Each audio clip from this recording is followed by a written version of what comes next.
Abantu benshi bakunda kwibaza iki kibazo. Mbese kubeshya ni icyaha? Dukurikije inyigisho zo muri Bibiliya, kubeshya ni icyaha. Ariko se dushyize mu nyurabwenge nk'abantu, koko kubeshya ni icyaha? Muhawe ikaze mu kiganiro icyo utaruzi, mugezwaho nanjye Ihimbazwe Christian. Dushimire Imana Emmanuel. Ndetse nanjye niyo nsaba Maximilian. Aho ndaguruge.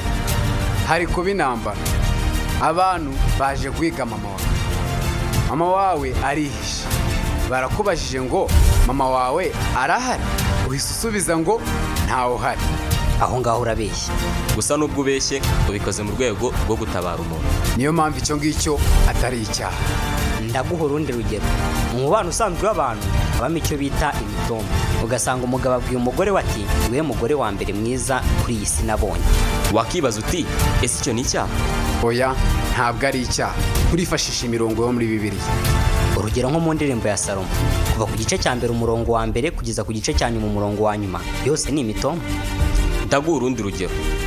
Mu Kinyarwanda dufite ijambo ryitwa kwigiza nkana. Kwigiza nkana ni iki? Ni igihe umuntu abizi ko ikintu atari cyiza, ariko mu rwego rwo kugira ngo adaca intege umuntu wagikoze akamubwira ati ntacyo bitwaye. Ese kamubeshye yaba akoze icyaha? Mu nyigisho za Korani batubwira ko kubeshya ari icyaha muri rusange.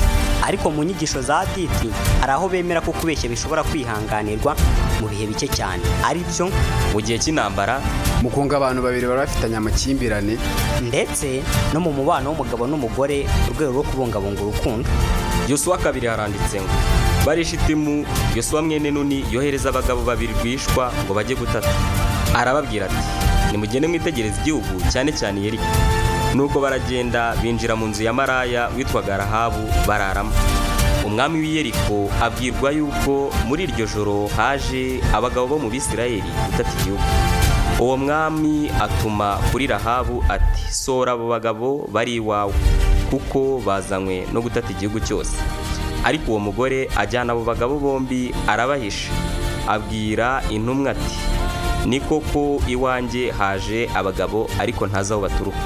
Nuko bumaze kwira igihe cyo kugarira kigeze, abo bagabo baragenda sinzi aho bagannye. Nimubakurikire n'ingoga murabafata. Ariko babatasi yari yaburije inzu abahisha hejuru yayo, abatwikira imigwegwe yari yatondekanije. Mbese aho yabeshye yakoze icyaha? Tunyarutse gato mu Baheburayo 11:31 haranditse ngo kwizera niko kwatumye maraya uwo Rahabu atarimburanwa n'abatarumviye Imana, kuko yakiranye abatasi amahoro. Reka twongeye tunyarukire muri Kuva 1:15. Umwami wa Egiputa arababwira ati nimubyaza Abaheburayokazi mukabona bicaye ku ntebe babyariraho, nihavuka umuhungu mujye mumuhotora, ariko nabo umukobwa abeho. Maze abo babyaza bubaha Imana, ntibakora ibyo bategetswe n'umwami wa Egiputa, ahubwo bareka abahungu babaho. Umwami wa Egiputa ahamagaza abo babyaza arababaza ati niki cyatumye mukora mutyo mukareka abahungu bakabaho?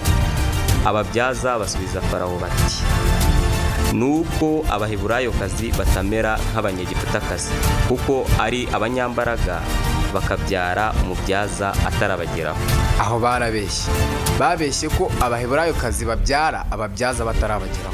Kandi bose ni abantu babyara kimwe, igihe kimwe, bakabyara hamwe, ndetse nabo babyaza babeshyaga nibo bababyazaga.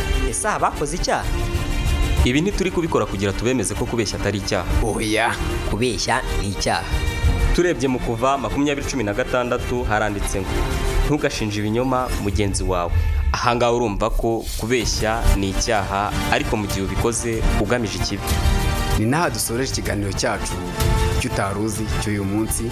Mwagezwagaho nanjye Dushimire Imana Emmanuel, Ihimbazwe Christian, ndetse nanjye niyo nsaba Maximilian. Icyo usabwa ni ukora subscribe, like, share ndetse na comment. Ibiganiro byo ntakagaruka.